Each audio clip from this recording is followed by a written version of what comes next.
ਤੁਹਾਡਾ ਲੱਗ ਜਾਂਦਾ ਪਤਾ ਹੁਣ ਆਹੋ कोई इन्ना कल वारंट नहीं है ना कोई। FIR में लिखा था कि बदला बदर डक्की भाई की वाइफ को हरास करता है जिसकी वजह से वो सुसाइड करने की कोशिश करती है। सारी FIR आपके सामने, आप पॉज करके आप पढ़ सकते हो। उसके बाद भाई साहब 12 मई को डक्की मेरे साथ राब्ता करता है और सारे मामले को सॉल्व करके सुलह करने की बात करता है और एक तरह से कहता है कि अगर तो हमारी सुलह हो जाती है, हमारी आपस में डील हो जाती है तो हम बदला बदर को बाहर निकाल लेंगे, अदरवाइज बदला बदर जेल में रहेगा और पूरी कोशिश करूंगा कि लंबी देर तक वो जेल में रहे। यार अगर आपको ऐसा लग रहा है कि बेल हो जानी थी और हमने स्कूल में बैठ जाना तो वो आप करके देख लो, ठीक है। नहीं लेता FIR, मुँह है मैं देखता हूँ कैसे स्कूल में रहते हो, मुँह है मैं देखता हूँ कैसे स्कूल में रहते हो। सिंपल सी बात है भाई साहब, हम प्रेशर में थे, हमारा बंदा जेल में था, मैं एग्री कर जाता हूँ। मेरी डक्की के साथ ये डील होती है कि बदला बदर की जमानत होने दी जाएगी, डक्की की जानिब से नो ऑब्जेक्शन का बयान दिया जाएगा, बदला बदर की जमानत हो जाएगी और सिंपल सी बात है भाई बाहर आ जाएगा और हमारी सुलह ही सुलह है। डक्की को स्टाम्प पेपर चाहिए, उसके ऊपर गारंटी चाहिए और गारंटी किसकी चाहिए? बदला बदर की मामा और बदला बदर की वाइफ की, यानी कि डक्की बदला बदर के पूरे हाथ बांध देना चाहता था कि बाहर निकल के ये बिल्कुल भी सच ना बोले। ये स्टाम्प पेपर की कॉपी मेरे पास है, ओरिजिनल डक्की के पास है। इंतहाई मुनाफिकाना चालबाजी करते हुए मेरे घर वालों को डरा धमका के प्रेशराइज करके उनसे साइन अंगूठे करवा लिए। ये आप साइड पे पॉज करके देख सकते हैं, मेरी वाइफ के, मेरी वालदा के साइन अंगूठे करवाए गए हैं और आप इसको भी पॉज करके पढ़ सकते हैं। टोटल हर हवाले से इसने मेरे हाथ बांध दिए कि मैं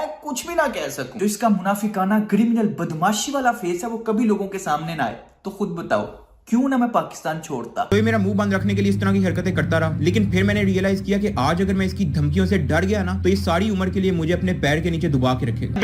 ना कोई वारंट है, ना कोई गाल, ना कोई बात, इन्हां दी बदमाशी चेक करो बस। तो ये सारी उम्र के लिए मुझे अपने पैर के नीचे दुबा के रखेगा। मेरा डक्की से जब राब्ता हुआ तो मैंने उससे मुलाकात के दौरान पूछा कि तुमने वो पिक्चर क्यों वायरल की है। तब उसने लिटरली अपनी माँ की कसम खा के बोला कि ये काम मैंने नहीं किया, ये काम नानी वाले ने किया। क्यों? ये अपनी माँ की कसम खा रहा था तो मैंने भाई साहब सिंपली यकीन कर लिया। रिमेंबर जब बदला ब्रदर जेल गया था ना तो डकी सबको फॉरवर्ड कर रहा था वो वाली पिक्चर जो बदला ब्रदर जो है जेल की सलाखों के पीछे था। मेरे पास अचानक से वो मैसेज आया, मैंने कहा ये क्या भेजी है इमेज इसने। मैंने इमेज खोल के देखी, बदला ब्रदर की पिक्चर थी। मतलब he was celebrating that shit कि देखो मैंने इसको बिहाइंड द बार्स कर दिया। अब आप खुद अंदाजा लगा लो कि जो बंदा अपनी जिंदा माँ की झूठी कसम खा सकता है उससे क्या ही उम्मीद की जा सकती है। ये जो स्क्रीनशॉट आप देख रहे हो ये मैंने पहले यूट्यूबर से मंगवाया जिसको इसने पर्सनली तस्वीर सेंड की थी और एक तरह से इस चीज को सेलिब्रेट कर रहा था कि ये देखो जी मेरी पावर देखी है, मैंने झूठी FIR करवा के बंदा जेल में डलवा दिया है।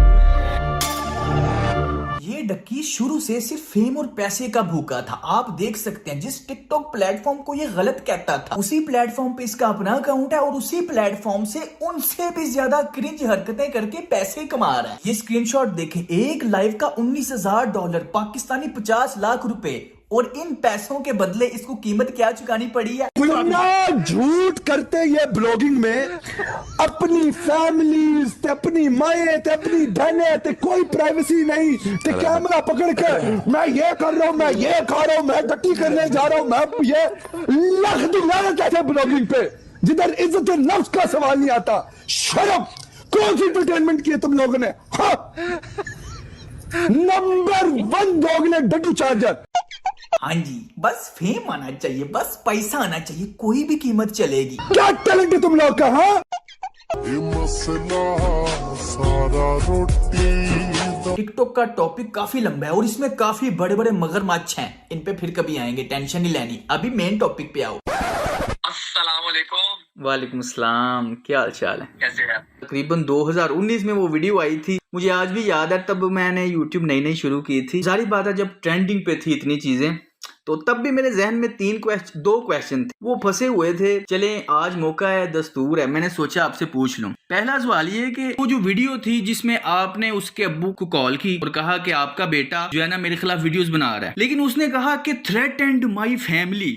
मैं तब भी ये सोच रहा था कि अच्छा पूरी कंट्रोवर्सी सारी की सारी पाकिस्तानी कम्युनिटी उसके साथ इसलिए जुड़ गई है कि शाम इदरीस पता नहीं कोई क्रिमिनल है कि उसने गोली मरवा देनी है इसको। उनके पेरेंट्स को धमकियां लगाता है। So I just want to say कि if you want to support me in this situation, like this video, और अगर मुझे या मेरे पेरेंट्स में से किसी को कुछ होता है तो दुआ में याद रखना। उनके पेरेंट्स को धमकियां लगाता है। यार अगर आपको ऐसा लग रहा है कि बेल हो जानी थी और हमने स्कूल में बैठ जाना तो वो आप करके देख लो, ठीक है। नहीं लेता FIR, मुँह है मैं देखता हूँ कैसे स्कूल में रहते हो। उनके पेरेंट्स को धमकियां लगाता है। मुँह है मैं देखता हूँ कैसे स्कूल में रहते हो। उसकी नजर में वो थ्रेटन था, कॉल करना थ्रेटन, लेकिन खुद अब ये इसने मेरे साथ क्या किया, नानी वाले के मुझे थ्रेट करवाया, किडनैप करवाया।